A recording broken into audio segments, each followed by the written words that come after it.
Good morning. I've just done my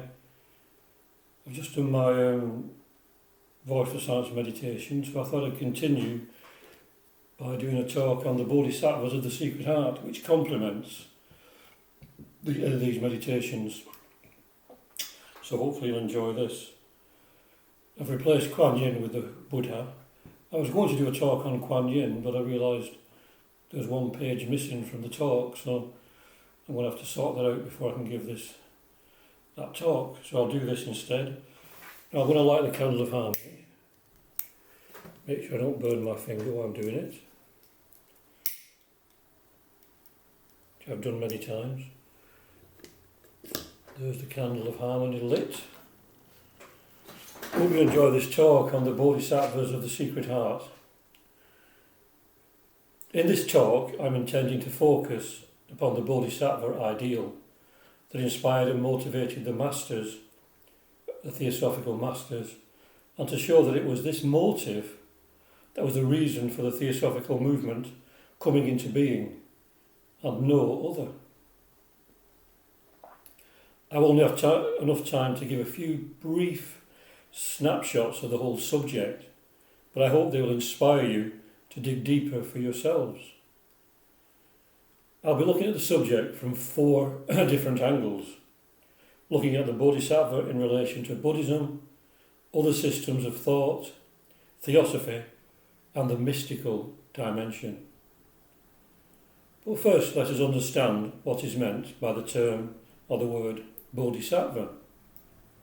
In the Theosophical glossary, compiled by H.P. Blavatsky and others, the definition is given as he whose essence has become intelligence, those who need but one more incarnation to become perfect Buddhas, i.e., to be entitled to nirvana. This is applied to Manushi or terrestrial Buddhas. In the metaphysical sense, Bodhisattva is a title given to the sons of the celestial Dhyani Buddhas. Some people have related the word sattva to the Sanskrit word sattvan, which implies a hero. Therefore they translate Bodhisattva as a spiritual hero. The general translation is he or she whose essence is wisdom. The idea of the Bodhisattva of the Secret Heart is a beautiful one, and gotten from The Voice of the Silence by H.P. Blavatsky. In the section on the 2 paths, the open or the exoteric, and the secret or esoteric, she writes about the open path, the way to selfish bliss, shunned by the Bodhisattvas of the Secret Heart, the Buddhas of compassion. In its simplest sense, secret heart means esoteric wisdom, but also more, as we shall discover as we proceed on our journey. In Buddhism, there are said to be generally 4 levels of practitioners, the lowest being the Shravaka or the listener, who, as H.P. Blavatsky points out in The Voice of the Silence, when they begin to practice in earnest, become shramanas, or practitioners, who realise an incomplete level of nirvana by following the 4 noble truths, which are the realisation of suffering, its cause, its ending, and the means to end it, which is the Eightfold Path of Buddhism.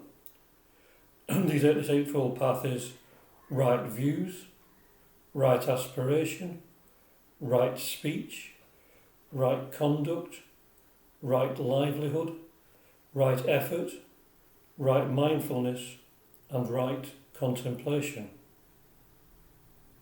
And these are the basic tenets of Buddhism, which most of you know, so I will not be elaborating on them. The second class of practitioners are the Pratyaka Buddhas. These are those who strive for nirvana for themselves alone, and haven't taken a vow to save all sentient beings. They are usually said to go a little deeper than the Shramanas, and meditate upon the 12 links of the causal chain, or nidanas, which are jati, birth, jaramarana, decrepitude and death, bhava, becoming, the karmic element that causes us to be born in a certain state, upadana, grasping, trishna, love, pure and impure, or atana, grasping, vedanta, sensation, sparsha, touch. Also nama-rupa, name and form, vijnana, consciousness, samskara, action on the plane of illusion, and avidya, or ignorance. They are shown around the rim of the Tibetan Wheel of Life, which explains how everything springs from ignorance, avidya, and how one nidana is produced from another in the cycle of samsara, which eventually we have to break and become free from. H.P. Blavatsky, HPB, has a lot to say about the esoteric side of the subject, and so it would repay research by those interested. But of more interest to us now are the third and fourth levels of practitioners, the Bodhisattvas and Buddhas, respectively. Now, although technically a Buddha is said to be higher in development than a Bodhisattva, the Bodhisattva is revered more because of the sacrifice he or she has made for humanity. There are in fact two kinds of Bodhisattvas, although they may appear identical in nature. There's the being who is passing through that stage on the way to Buddhahood, and one who has voluntarily decided to postpone their transition into a higher stage in order to help suffering humanity. The essence of this Bodhisattva path lies in the paramitas of perfection, which I've mentioned in my meditations, which are usually 6 in number, though there are in fact 10. In the Voice of the Silence there are actually 7. The 7th is not to be found in traditional Buddhist literature, though it is mentioned in Eastern spiritual literature in many places. I'm not one of those who thinks HPB was one who made such seemingly glaring errors for no reason, so perhaps this 7th was added is because the teachings included in the Voice of the Silence transcend attachment to any organised religion or philosophy, and so teachings or ideas may be included that do not appear in the more exoteric literature, which is thought that it might add a new dimension to the teaching if it was put in, or maybe it was just done to balance. It is placed in the centre of the 6. But that's just my idea. Perhaps it's wrong and someone can think of another explanation. These paramitas form the essence of the Bodhisattva practice. The word itself can be roughly translated as passing to the other shore, or to nirvana. So the 7 paramitas, the 6 paramitas plus the 7th, are included in the Voice of the Silence, and these are, as I've mentioned before a few times, Dana, the key of charity and love immortal; Shila, the key of harmony in word and act, the key that counterbalances the cause and the effect and leaves no further room for karmic action; Kshanti, patience sweet that naught can ruffle; Virag, indifference to pleasure and to pain, illusion conquered, truth alone perceived; Virya, the dauntless energy that fights its way to the supernal truth out of the mire of lies terrestrial; Dhyana, whose golden gate once opened, leads the Najan, which is a holy man, towards the realm of Sat Eternal and its ceaseless contemplation; Prajna, the key which makes of a man a god, creating him a Bodhisattva, son of the Jnanis. There are said to be also to be 4 more: Upaya, Pranidhana, Bala and Ganana. I'm not going to say any more about these, but I suggest if you have, I can borrow a copy of Muriel Dawes' Companion to the Voice of the Silence. Details are given in that. Muriel Daw was a theosophical spiritual teacher very much centred upon the Zen one of my favourite teachers. And she wrote a book that was a modern interpretation of the Voice of the Silence, written in modern language, which I don't think was altogether a wise thing to do, because the language in the original Voice of the Silence is totally beautiful. It's really beautiful language. I think she said that it was meant to be a companion and not a replacement. And she also put many, many really interesting notes at the end, really fascinating and insightful and useful notes. So another thing central is to the whole idea of the Bodhisattva path is the Bodhisattva Vow. This is the vow to help to bring all beings to enlightenment, to become enlightened oneself, but only with the motivation to help others. This vow takes different forms according to various traditions, but its purpose is the same: to help the practitioner to develop an attitude of mind that is totally devoted to the welfare of humanity. Nikko Niwanna, a Japanese Buddhist teacher, writes of 3 kinds of vow: the original vow, which is the true Buddhist vow to help all beings; the general vow, which is the vow made by most followers of Buddhism to overcome illusions and reach enlightenment for the good of all. And this last one is divided into 4 parts. 1. However innumerable living beings are, I vow to save them. 2. However inexhaustible the passions are, I vow to extinguish them. 3. However limitless the Buddha's teachings are, I vow to study them. 4. However infinite the Buddha truth is, I vow to attain it. Then finally, there is a special vow, the vow that you make personally. For example, if you are an artist, you vow to dedicate all your work to the good of humanity. Or if you are a musician, you vow to dedicate your music to humanity. But this also applies to lesser things in life, and you may just decide to dedicate every little ordinary thing you do to the good of others. It is the Svadharma mentioned in Eastern teaching, our own special duty done without thought of reward for the welfare of humanity. It is essential to keep in mind, though, that this is traditional practice, and if we can grasp the essence of what is meant, we can formulate our own practices and vows in our own way and adapt them to our lives. We need to remember that we are all in charge of our own spiritual progress and no one else.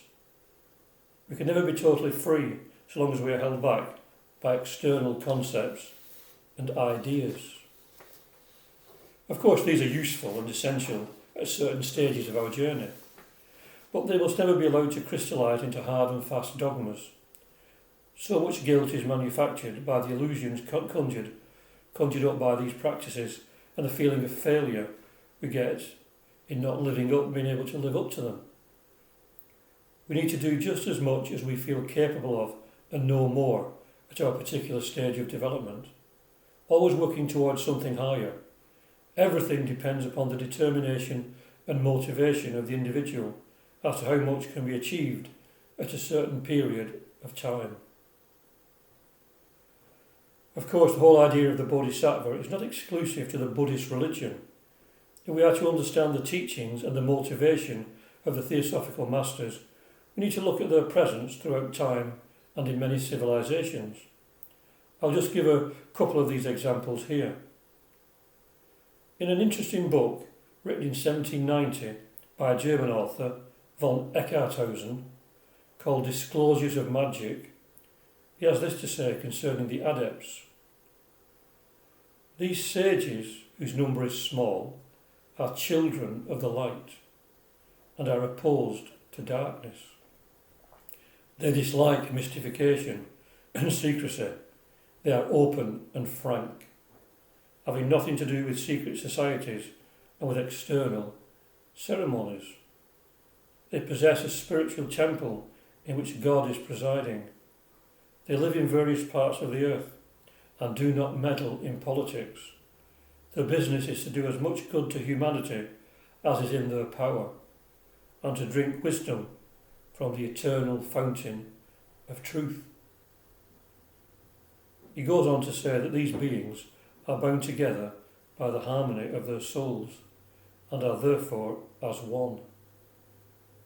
The most interesting part of his discourse is when he writes, "The more the soul of man grows perfect, the nearer does it approach God, and the more will his understanding grow and his love be exalted. Thus may man enter into sanctification. He may communicate with perfect beings in the spiritual kingdom and be instructed and guided by them." Philo Judaeus, a contemporary of Jesus, writes of these beings who hath in charge the supervising of the common weal.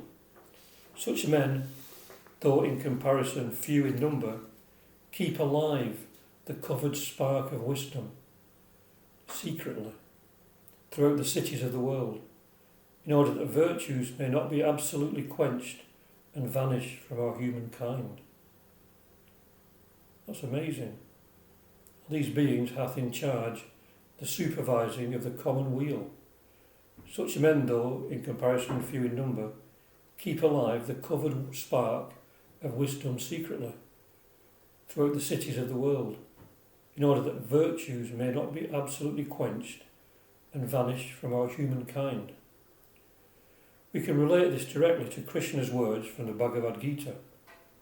O son of Bharata, I produce myself amongst creatures whenever there is a decline of virtue and an insurrection of vice and injustice in the world. And thus I incarnate from age to age for the preservation of the just, the destruction of the wicked, and the establishment of righteousness. If we look upon Krishna as the high self, a lot can be divined from those very words.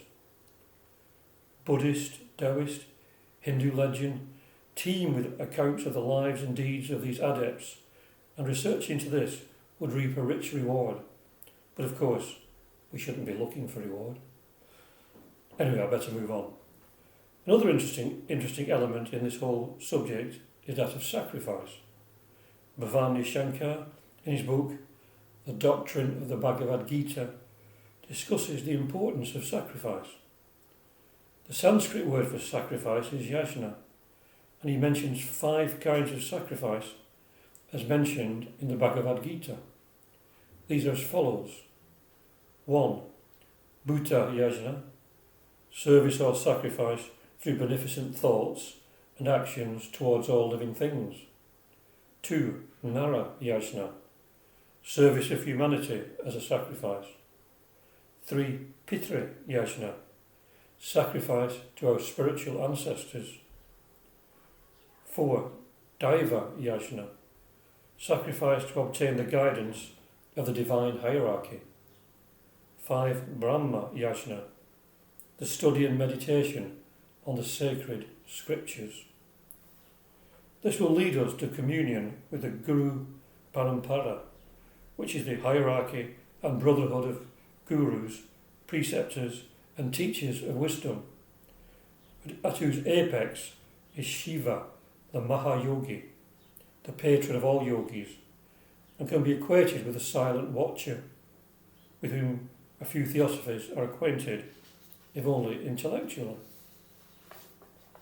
The section in the Secret Doctrine regarding this silent watcher is well worth meditating upon. I haven't included it here, but if you want to look it up, it's a very interesting section. This is the highest and most sacred teaching of the yoga schools, far above the use of any postures, mantras or set meditations. This may seem a long way off for most of us, but a start has to be made, and we need to form a clear understanding of the path and be aware of the route we are following. Chapter 3, verse 10 of the Bhagavad Gita says, "With an eye to the welfare of the world, thou shouldst perform action." So what I want to do now is to try to show what the Bodhisattva ideal means to us all who are listening to this now. Well, firstly, we must realise that the Theosophical movement in general was started by a brotherhood of Bodhisattvas who are said to have their base beyond the Himalayas. There are probably other centres and brotherhoods scattered around the world, but the one that founded the modern Theosophical movement is centred, as said, beyond the Himalayas. They tell us that their patron is Gautama Buddha and that they are allied to the Gelugpa sect of Buddhism, which was founded in the 14th century by the Tibetan reformer Tsongkhapa, who is also credited with initiating the impetus that is given at a certain point, usually the last 25 years of a century, to turn the mind of mankind towards spirituality. He's also said to be the founder of the brotherhood that we are discussing. In a mystical sense, Tsongkhapa is an incarnation of the Buddha himself. When the society was in its early days, the masters plainly stated that the chiefs want a brotherhood of humanity, a real universal fraternity started, and that was and is the aim of the Theosophical Society and the Theosophical movement in general. It is the dream of all genuine Theosophists. We can do this by refusing to see ourselves as separate entities and to go about acting and thinking from the standpoint that we are all one. This is something that cannot be accepted on blind faith, and therefore we need to study and meditate upon true Theosophy so that we can gradually come to a direct perception of reality and live under the guidance of our true selves, therefore knowing the truth firsthand rather than accepting second-hand opinions. Of course, there are other spiritual movements, genuine spiritual movements worldwide as well, not just the Theosophical movement, but the one that I'm talking about now, the one that I'm in, is a Theosophical Society. H.P. Blavatsky has said, do not merely work for the Theosophical Society, but through it for humanity. That's interesting. Do not work merely for the Theosophical Society, but through it for humanity. Pythagoras, in his Golden Verses, says, practice thoroughly all these things, meditate on them. Thou oughtest to love them with all thy heart. It is they that will put thee in the way of divine virtue. This can be said equally of Theosophy. H.P.B. also said, Theosophy first, Theosophy last. Be Theosophists and work for Theosophy. If we don't have this dedication and motivation, we won't get very far. The main driving force in any of our studies is love. If we do not love the teachings, then we will never achieve any great depth in our knowledge. We must love the teachings, and more to the point, the humanity that we are part of. We are all one, and we need to kill out this great dire heresy of separateness that weans us from the rest. The spiritual community at large needs to pack a little more punch at the moment. Given the terrible atrocities in the world, we are needed more than ever, and many cry out for help. The Mahachohan in his letter says, it's time that Theosophy should enter the arena. The spiritual community at large, needs to get this, to understand this. The voice of the silence says, behold the hosts of souls. Watch how they hover over the stormy sea of human life, and how exhausted, bleeding and broken winged, they drop one after other on the swelling waves.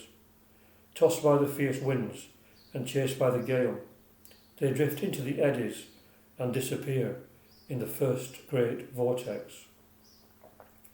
How then are we to practically realise compassion, and how are we to achieve the ideal of becoming mere beneficent forces for good in the world? We do it by bringing it into the sphere of our being all the kind and loving thoughts we have ever thought, all the optimistic bright thoughts, all the high and spiritual thoughts, and out of all this we build a body of light, a body saturated with positive and uplifting vibrations.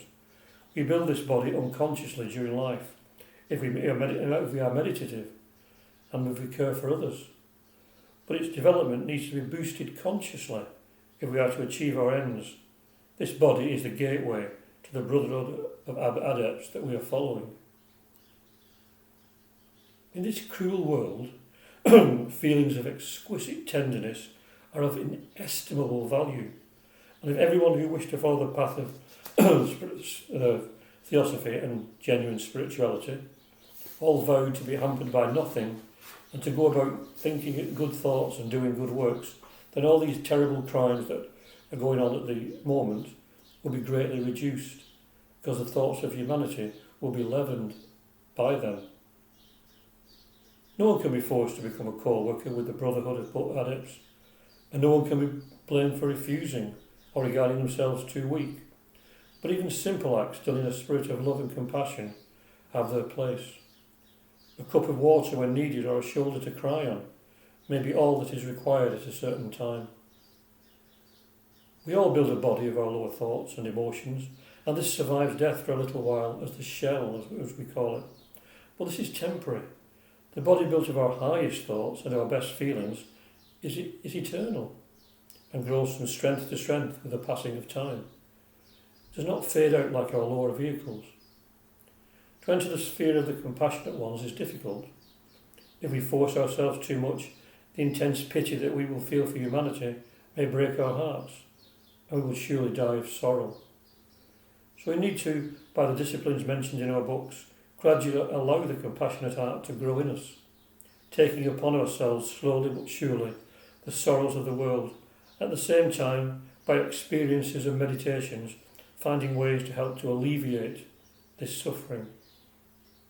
We have to be very aware of the storehouse of compassionate thought and action that has been added to over the ages by all the adepts, saints, sages, and true lovers of humanity. In the voice of the silence, this is referred to as the guardian wall, and has to be thought on deeply. That the intense desire of countless souls over a period of millions of years and more has created this wall. She is therefore more powerful than any force of evil, but volunteers are needed who are willing to train themselves to be in tune with this great heart, the secret heart, and to be able to radiate this force into the world.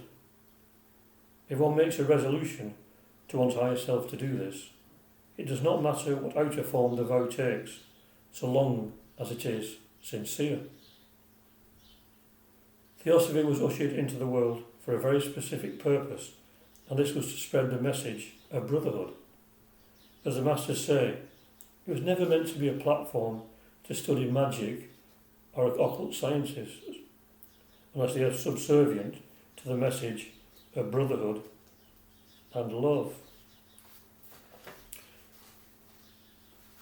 The masters, as I've said, were avowed followers of the Buddhas and were Bodhisattvas of the highest degree. That the world is watched over and protected by these Bodhisattvas is proved by the Theosophical Society. Towards the end of the last century, some of these beings became aware that the planet was in danger of being swamped by materialism, and so decided something must be done. Two of them in particular, known as KH and M to most of us, paid particular attention to this problem, and subsequently trained HPB to give out a few teachings that might help humanity to steer clear of the soul-destroying theories that were taken as facts at the time, and many still are, of course. Perhaps the so-called Christian nation should take note of the words of Matthew 10, verse 28. And fear not them which kill the body, but are not able to kill the soul, but rather fear him which is able to destroy both soul and body in hell. Hell, of course, being a state of mind and not a locality, according to esoteric teachings. There are countless quotations in theosophical literature to show that the masters were practicing bodhisattvas, as was their agent HPB. The being that these masters referred to as their chief, or the Mahachohan, wrote the following: that we, the devoted followers of that spirit incarnate of absolute self-sacrifice and philanthropy, divine kindness as of all the highest virtues, attainable on this earth of sorrow, the man of men, Gautama Buddha, should ever allow the Theosophical Society to represent the embodiment of selfishness, the refuge of the few, with no thought in them for the many, is a strange idea, my brothers. There are many similar quotes, but I suggest you at least read the Mahachohan's letter, which says it all. There's a word that I'm very fond of within the context of the Bodhisattva. This is Bhumananda, which means the bliss of the world. Bhumananda, the bliss of the world, or the rapture of the earth. And what an idea this is. It is important to have this thought in our minds always, particularly with what is going on at the moment in the world. It is the beautiful ideal of all true Theosophists. And by Theosophists, I don't just mean members of the Theosophical Society or the Theosophical movement. Theosophists are anyone who's on a genuine spiritual path. Theosophy just meaning divine wisdom. Anyone who follows the path of divine wisdom is a Theosophist. And we are told that HPB was always pointing out people who were outside of the society who were true Theosophists. She said there are more people outside of the society and the movement who were true Theosophists than in it. So we should learn to look beneath the surface as regards other people and look hard for the divine in all. Now, many people will have heard me, probably everybody will have heard me mention the Lotus Sutra and the story of the Bodhisattva never despised, who'd go around saying to those who had injured him physically or verbally, I do not despise you, you will all be Buddhas someday. This is how we should look at our fellow human beings, in a positive, optimistic manner. Never truer word was spoken than when Miranda, in Shakespeare's Tempest, my favourite play by anybody, said, Oh wonder, how many goodly creatures are there here? How beauteous mankind is. Oh brave new world, that has such people in it. Oh brave new world, that has such people in it. So it's nice to think upon this brave new world. There are these wonderful people in it who are willing to look with compassion upon their fellow human beings. So we should always try to look upon our brothers and sisters as goodly creatures. We should look for that spark of the divine in every single one of them. It is not always easy, but great strides are made by just trying. And just as when we attempt to lift a heavy weight but fail, we are still strengthened by the effort and makes lesser weights easier to manage. So the energy expended in trying to see the good in the most evil will make it simpler to see the light that shines in the heart of the ordinary man and woman in the street, intent on their day-to-day lives. Sadness and sorrow come from a failure to understand our own nature, from a self-centred vision that forces us to believe that we are separate from all else. If we could see just one light shining in the heart of all things, we'd feel much better, and our tears would not fall so easily on the parched ground of the desert of our earthly illusions. Alas, alas, that all men should possess a lyre, be one with the great world soul, and yet possessing it, a lyre, should so little avail them. If there's one overriding tragedy in life, it is the soul struggling to express itself beneath an avalanche of material noise and imagery. But H.P.B. said that every man has a responsive chord in his nature that will vibrate and respond to words of kindness and of truth. Just to recap and to re-emphasise, today, as much as any day and time, we as Theosophists have the responsibility that the Bodhisattva path places upon us. We joined an organisation started by members of a Brotherhood of Bodhisattvas, an organisation whose express purpose was and is to help humanity through a dark time. As the age of Kali continues, there is more need of this help than ever, and it is important to refocus and understand the motives of the Theosophical movement in general, and to work to remove that great dire heresy of separateness.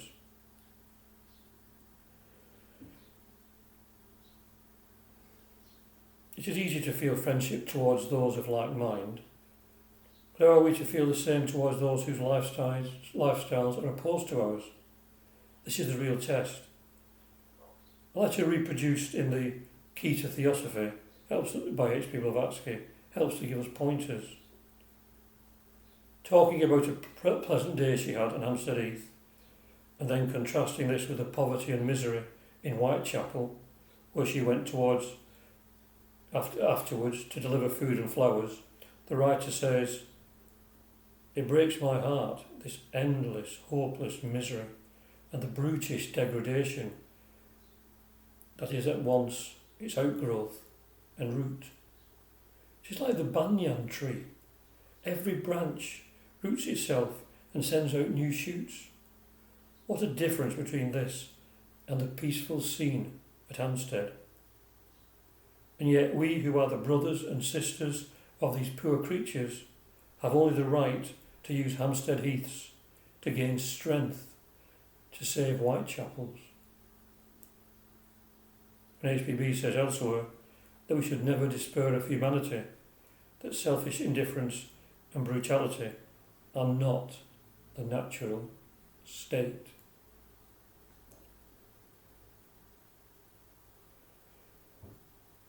So if we think of our times, like times listening to these talks and other talks, and getting together at meetings, if we think of these as our Hampstead Heaths, let's take the strength we have gained from it out into the world at large.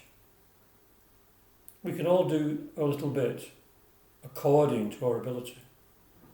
Even a cup of water, as said, given at the right time, is useful. We can all decide what we are capable of and do it to the best of our ability. There's no one forcing anyone to do anything. It should be a joyful thing and a beautiful thing. Even someone's presence may be important, even if they seem to do or say nothing, so long as their motive is right. In the light of what I have said this morning, or whatever you're listening, let us search our motives and refocus on the true purpose and meaning of our theosophical lives, and go out into the world at large, renewed and refreshed, to contribute what we can to the general good of the world. Om Shanti, Shanti, Shanti, peace, peace, peace. Peace on earth and goodwill to all beings. And thank you for listening.